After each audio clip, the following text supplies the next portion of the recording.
back on a regular schedule. And yeah, I mean, obviously coming off the back of episode 5, the response was crazy. I was blown away by the amount of people that reached out to us about the show, and how it struck a chord with them around what was happening at the time, or what's still going on with the conversations around race and equality, both at home in the UK and over here in the US.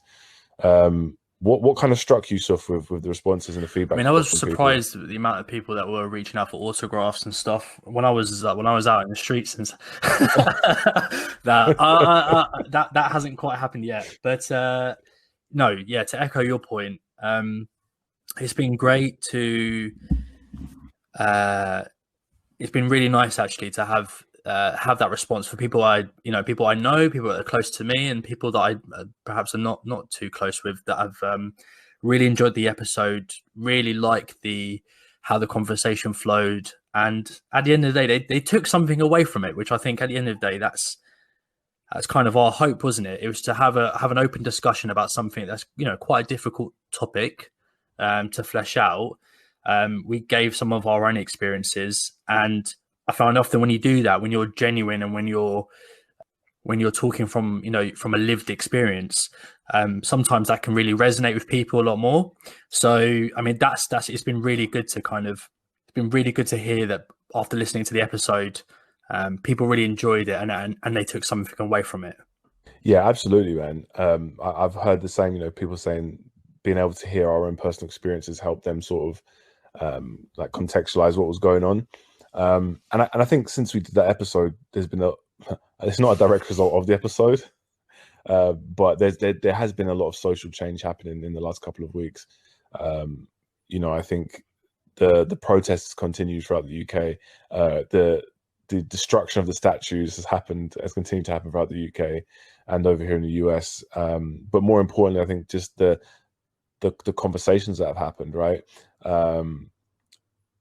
The Premier League, the English Premier League football, soccer, has restarted, and like as an act of solidarity, all of the teams replaced the player names on the back of the shirts with Black Lives Matter, and they all started the game off by taking a knee, which is a really it's a symbolic act for the Premier League to allow the players to do that, which I thought was great. However, if you look on social media and you see the responses to that, it just is so how divided the country is, because for every one person that thinks it's a good idea, there's 5 people who are saying, "Oh, this is a disgrace. Why are they bringing politics into the game? This has no place in football. All lives matter." And the sort of vitriol and the negative attitudes towards it has really shocked me. Or, well, I say shocked me. I don't feel shocked because I always knew that mentality was there in the UK, but it's so visible now. It's like people are really emboldened to sit there and say, like, we don't care about this thing. We don't think this matters. That's been a bit of a shame, really, to see. Yeah, I mean, that's, people always make the argument of like, people make the argument that they don't like those two worlds of politics and sport mixing, which for the most part, I mean, I would agree with. I don't think they're politics and sport should mix, and people should be allowed to just enjoy sport and athletic achievement for what it is. But the two invariably they do intertwine at certain points. Whether it's relationships between different countries and they play each other. There's definitely a political element in there. There's politics internally in football, like who goes to what team and all this stuff, and I think for the players to take it upon themselves to use that platform in order to have to display their kind of thoughts and opinions on the Black Lives Matter movement.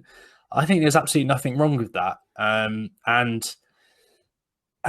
when you have a massive platform like that, I think it'd be a bit of a, I don't know. I feel like people, for the athletes that have that platform and they want to express that, they shouldn't be ridiculed for it. And I think there are certain things and certain social issues and certain political points that need to be displayed, no matter what the venue is, whether it is in sports, whether it is in a live event, or a musician or whatever.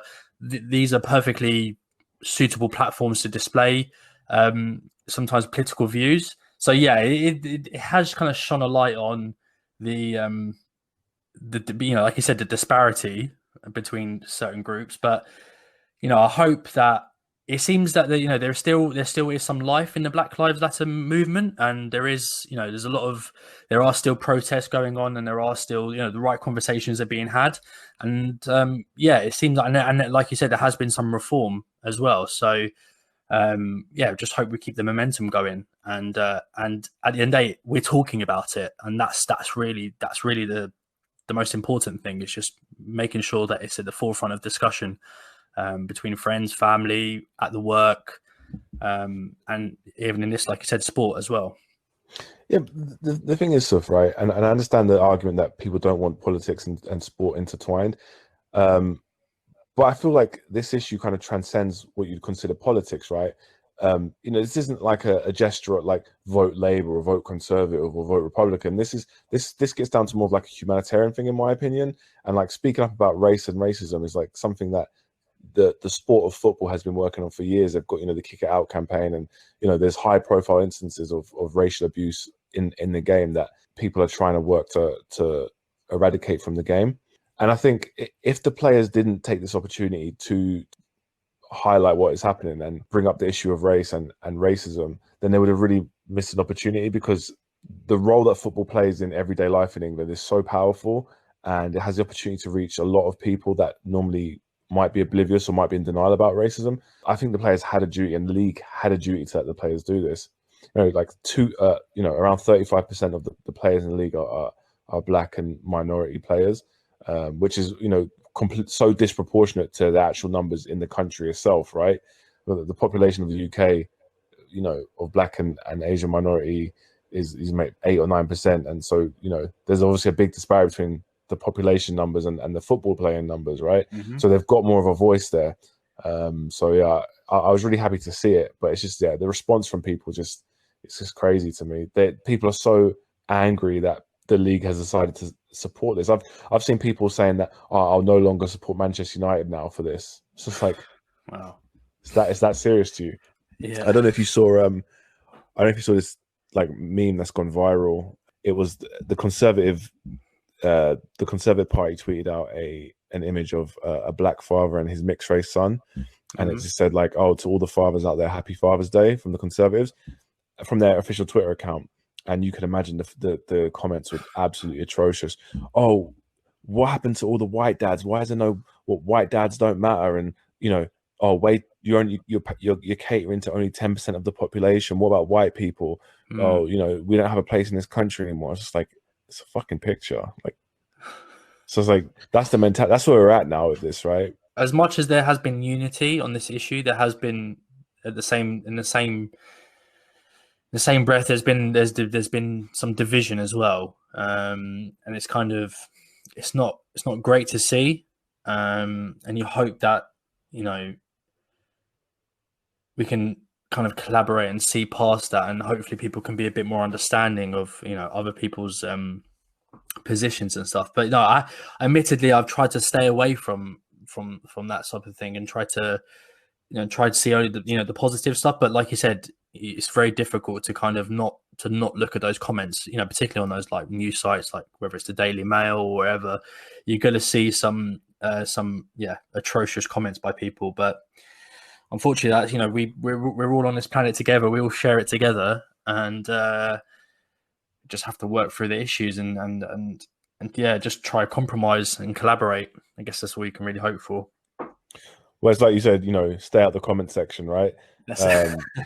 But it's just unfortunate stuff. Like I said, something like this, it's not a sort of opinion piece on fucking a movie, right? Like the issue of race, when you're seeing people are so resilient or so resistant to even accepting racism exists, it is hard to say like, oh, let's coexist, because it's like you are fundamentally opposed to my lived experience. Like, for example, like for me, I could say, well, racism is not an opinion. it's my lived experience, right? And then you've got these other people saying, "Oh, no, it's not real." It's like because you haven't experienced it, but it's not an opinion, right? So I get what you're saying, but it's also disheartening when you read the majority of these comments and you think, well, these are people that I could be working with, or people that could be my neighbors, or could be the receptionist at the doctor's surgery when my mum goes in there. I use that example because I've never met a worse like sector of humanity than receptionists at doctor's surgeries for whatever reason. I don't know what it is. What's the story? Go on, tell me. They're all bad. They're all bad. They're all like without risk of sound like I'm inciting racial hatred or hatred of any sort. Doctors, receptionists, scum. It's like a power trip thing. It's like they've all got a certain type of look, a certain type of attitude. They're almost like they're power hungry. The stereotype of like the cop who was like bullied in school and he like now wants to exercise his power on people. And I think, well, that's a stretch. You can't generalize people. But with doctors, receptionists, I feel like they were kind of popular girls at the school, but then after 16, like their life kind of didn't really go anywhere, and they hooked up with the guy who was also popular, who may or may not be cheating on them quite regularly with people that they know, and they've just fallen into this life of suburbia where they raise their kids who don't seem to like them that much, and it's a bottle of wine every night, but their job at the doctor's surgery gives them the power to mistreat people, and they get some sort of pleasure from that, Sufyan. Is this isolated to? I imagine you talk about people from the US, or is this in the UK as well? UK more so, right? And that's the thing. This is a phenomenon that transcends nationality. This transcends nationality. I'm sure somewhere in Mongolia there's a doctor's surgery with a fucking horrible Mongolian woman there filing her nails, looking at me like I'm a piece of shit, right? I mean, I've definitely seen that. I've also, I don't know. I'm just seeing this. The fact that you describe this person and their entire existence with such accuracy, like it was great. I enjoyed that. Well, that's good. You've come across it many times, I'm sure. So you've I have, yeah. and I'm gonna take the racist way out and say it's not all of them, right? Just the ones that I've met. It's just the ones I've met, right? I'm sure there's some good ones, right? You're all right. Yeah, but Lewis, my mum's a receptionist at a doctor's surgery. No, not your mum, mate. Your mum's all right. She's like one of us, mate. You know what I mean? It's the others that we don't like. So we've lost that. We've lost that demographic now. We've lost the receptionist. You know what? That's it. Fuck them. Yeah. Well, no, actually, the receptionist at the doctor's surgery, she has a lot of weight because she controls what's played on the radio. So if she was a Yogz fan, she could. Yeah. I'm sorry, Sandra. Oh man. I'm sure this is how like genocides start. It's like it's an innocuous conversation like that. Do you think that's what happened in like Nazi Germany? But that's kind of how all these things start. You're right. They kind of start with a illogical kind of grouping of, but that's just human nature. Our brains are very lazy in that. Like, they're trying to figure out what's the quickest route to, I want to think as little as possible. So I will, I'll group these people in this bucket and apply this logic to this group of people. And this group of people, I should be expecting these types of things from them. And that's kind of like, I guess that's kind of how that thing develops. But I'm still really enjoying your. I just got his name. Man, you painted the picture of Sandra, or whatever her name is, in the office very well. It's definitely Sandra. Filing her nails, just like. Yeah, can I? The doctor said I need to book another. Yeah, he did he? Okay, well, I'm just busy. 1 second, I'm just doing something. Yeah. Can you stand behind the yellow line? Yeah. When I call you, you can come. Yeah. No, you've painted it perfectly. So they invented social distancing. Like that yellow line is like sacred to them. Like, yeah, you have to stand behind it. It's like, okay, I'm sorry. Wait till you're called. Sorry. That's like this whole Karen thing. This Karen thing that's like blown up. Like.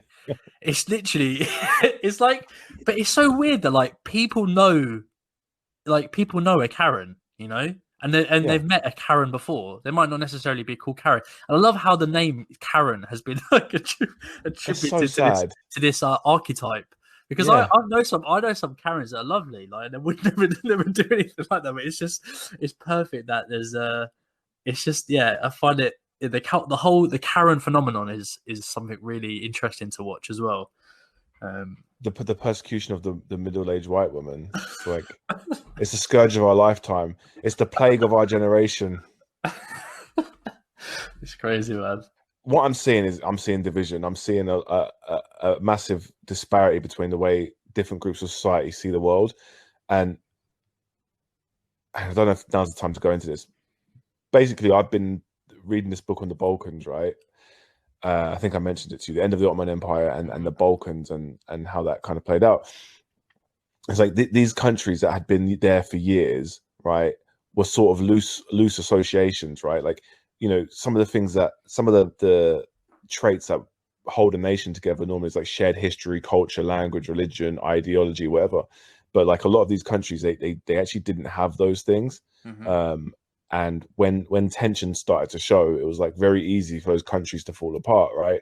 And I know people in like, you know, the UK and America, they think, well, that could never happen here because, you know, this, you know, especially in America, they look at, you know, governments getting overthrown in Tunisia or Iraq or Sudan or, you know, any country you could think of, and they think, well, that'll never happen here. But, you know, it happened in the USSR, right? The USSR fell apart. But it doesn't take much. What I've realized from reading this book and seeing what actually happened, it doesn't take much for like nation states that existed for a long time to actually crumble. And like the US now is so divided and so polarized. It's like there is a clear difference in ideology between different parts of the country and different groups of people. Like on one hand, there's people who are like, no, you know, we're not going to tolerate X, Y, Z, right? We're pro-abortion. You know, we want to decriminalize drugs. We want restrictions on gun control, and we want like less strict immigration policies. And there's the other part of the country who are the exact opposite on those issues, right? And they're not just like, well, you know, guns are a bit bad, so, you know, but we still want to keep them. They're like, you know, guns, come and take them. Like they're saying, come and take my gun. They're saying like, no, like you're not getting a hole in your chest if you Yeah. think about taking my rifle. Yeah, exactly. And that's what I mean. That's not like a civil disagreement. That's like, I will shoot you if you try to take my gun. That's like a very distinct ideological difference. You know, we're talking about the parts of the US where abortion clinics get firebombed, or, you know, so these are not like small differences in opinion. These are like major like ideological differences, which from what I've seen with what I've been reading about the Balkans and stuff, it's like it took less ideological differences for those countries to fall apart than the US has got right now. Do you know what I'm saying? yeah, no, definitely, man. Yeah, it is a especially when you read books like that talk about these things that happened, you know, perhaps a while ago, but those concepts seem so far away, like you say, like you were like, oh, that would never happen. But sometimes they can be a bit of a troubling read when you see, like you say, like didn't take that much. And then you see this is how society is today and how split the public is on many issues, and you do wonder what's the tipping point, or what's the straw that breaks the camel's back inevitably, where, you know, it becomes too difficult to reconcile and it just goes into complete chaos, and everyone just starts, you know, carving up a bit of land and calling it their own and having their own laws or whatever. You just don't know what's going to happen. But it's that's interesting. So sorry, that was the fall of the Ottoman Empire. It was called. Well. So the book, so I'm reading two books. One's about the fall of the Ottoman Empire, but then the other one is about like the Balkans, and like obviously the Balkans were under Ottoman rule for a long time, so there is a bit of overlap. But you know, Yugoslavia was a country for a long time, right? It was like you ask someone, ask your little brother what Yugoslavia is, he'll have no idea, right? Yeah. No, it's not been a thing in his lifetime. Yugo, like what? I mean, like it's not a thing that exists. Now, you know, there's six and a half countries in the place of where that used to be. And it's fascinating, man. And yeah, I mean, it got into a lot of like you know, a lot of the notions of nationalism and like religion. And I'm not going to bore the listeners by getting into my theories on this. Maybe I'll save it for my spin-off podcast, History with Lewis.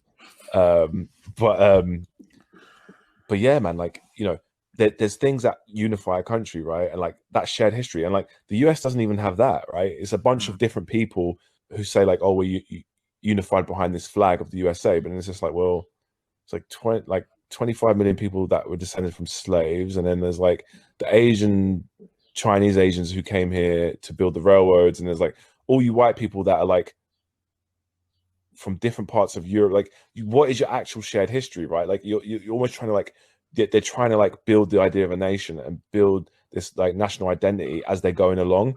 And it's like at some point is going to be something where it's like, well, we're doing this wrong, or 40% of us have this idea of what the nation is, and then 20% of us have a very different idea. And the dividing factor might not be religion like it was in other parts of the world, but like you say, like the Sunni Shia divide in Iraq, or Muslim and Christian in say some parts of the Balkan, but it's ideological, right? Like the things we spoke about. And yeah, I'm just waiting for it, man. Just waiting for it to happen. It might not be in our lifetime, but they're going to look back on this recording and they're going to say there was a wise man. He foresaw this. It was foretold from the gods of the four Yogz. The hieroglyphs, just like this is like. I'm just seeing it now, like a dramatic reconstruction, just like blowing this like laptop, this old laptop, and it's like it's got a little pot like 4 Yogz logo on it, and it's just like these wise sages. Wise exactly.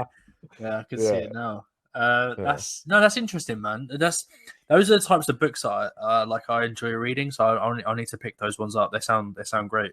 They sound good.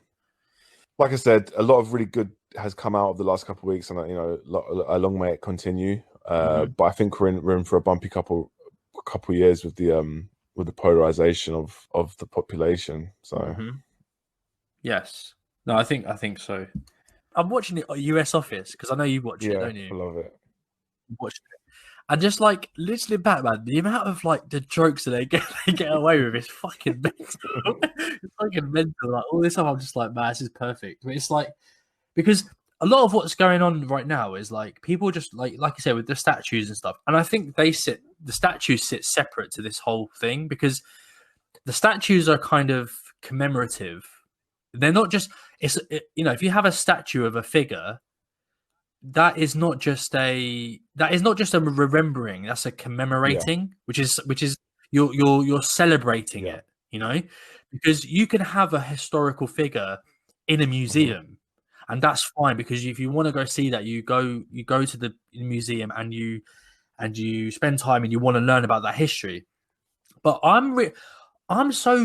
the whole concept of like having a statue dedicated to someone in history is kind of, I don't know if there's anybody that is so above reproach that we should have a statue, immortalizing them in the public eye like that. Because there isn't a single person in history that hasn't, like, I don't know, Gandhi, for example. Yeah.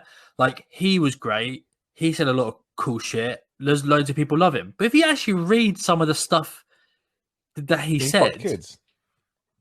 And that he did in his lifetime, you'd be like, fuck, no way would I want to have a statue dedicated to this person. Gandhi was fucking nonce, wasn't he? Yeah, exactly. It's mental. So I don't understand the... yeah, I don't know. I see them as very different things. But what I am seeing is a lot of is like people going back and they're watching like we talked about there, just The Office, the US Office, and they're like, oh my God, I can't believe that there's a show that's dedicated to protecting a racist, misogynist, a boss who's disgusting and vile. And it's like, yeah, he's also an idiot. Yeah. Like he's also like the show is about him how stupid he is, and how they make it very obvious that the wider public does not agree with his views. Absolutely. And that it's a comedy piece. Like you have to apply context to it. It's not a fucking an information documentary that they put in front of kids and they're like, "Hey kids, look, this is what the workplace is like. Listen, watch The Office and look at Michael Scott and look how he behaves. It's pretty awesome, isn't it? Make sure you want to be just like him." It's like, no, that's not what it is. It's to be watched, not satirical, but it's like, yeah, it's making a mockery of the the whole thing and those concepts. And that's the one thing I really don't want to happen on the back of all this stuff. It's like, I think what happens is something we talked about this with, like, it's kind of similar to the whole legislation thing we talked about in the previous episode about coronavirus and how the government take a lot of power, and then there isn't really a kind of they don't really revisit it and be like, have we gone too far? But that's what happens with things like this. Like, something serious happens, there's a public response, and sometimes we go too far the other way. Yeah. And it's like you try to compensate way too much for something, and it ends up being unequal the other way. So that's what I don't want to happen, because I don't think we need to do that with a comedy series, like a comedy sketch like The Office. I think that things like that can kind of be left alone. I agree. That's my personal opinion on it. Yeah, no, I agree. So I think you have to protect the kind of sanctity of the arts and comedy as a tool of, satire and ridicule. I don't think it's good to start chipping away at that and limiting. Like I said, we used the reference. We referenced Only Fools and Horses, and how some of the things in that show, by today's standard, are bad. But it doesn't mean you cancel Only Fools and Horses, right? It means television shows made in 2020 don't refer to people as darkies and wogs and packies, but we can still watch Only Fools and Horses and be like, okay, this was commonly used at the time. It's like, if you watch a biblical movie like Ben-Hur or whatever, made in the 30s or 40s, it's about the Bible. Well, the Bible is all about slaves. It's like, there's a lot of bad shit, right? You don't just say, like, we're not going to watch Ben-Hur or cancel the Bible, because in context, 2,000 years ago, slavery, you know what I mean? Like, bad shit was happening, but it's like, you're not saying like this is a pattern of behavior that we wish to continue, and that's the difference. And that's why I think it's important to protect the sort of it's important to ensure that the protection that the arts have as a way of expression are still there, because otherwise, like, there's going to be a bunch of boring shit. Protect Apu. That's what I'm saying. You don't get rid of Apu. Okay, he's the best character in The Simpsons, and 2 billion people being offended by him is not enough to get rid of him. So, yeah. Yes, exactly. Hit the nail on the head there. Well, actually, that's a triggering reference in itself, because it comes from the subjugation of one item to another item, because the nail is always under the oppression of the hammer, and it's symbolic of the way minorities are oppressed in white society. So we don't use hit the nail on the head anymore. Oh man, we could. Oh man, that's yes. No, I apologize for that. I won't. I didn't realize. You're learning stuff. I mean, it's hard to, like, stay up to date with the modern thinking, but I'm helping you step into the 21st century. Step? Are you assuming that I have the ability to walk? That's ableist. I'm sorry. Fuck. I'm so sorry, Souph. I didn't want to assume your ability. Physical capabilities. Exactly. What about the other people who can't step? What kind of fucking man? Think before you talk. I'm sorry. No? That's where we're headed, though, man. That's where we're fucking headed. It's like this, you can't say shit. Are you assuming that?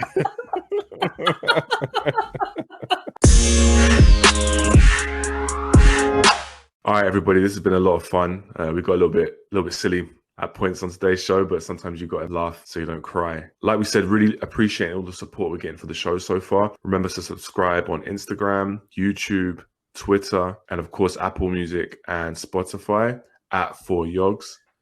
Those subscriptions really help us grow the show. This has been 4Yogz. I've been Lewis. And I've been Soufiane. Until next time, don't text and drive. Don't text. I'm pushing that envelope, man. That's a good one. Pushing that. Don't text and drive. I like it. You text and drive. No, I don't text and drive. No. I'm too scared. You don't text. You said it in a way like, I don't text and drive, but I do some other irresponsible shit. What do you mean? I draw and drive. Oh, okay. Doodle and drive. I've got a little easel like on it. Yeah. Fucking beret on. So much else to say.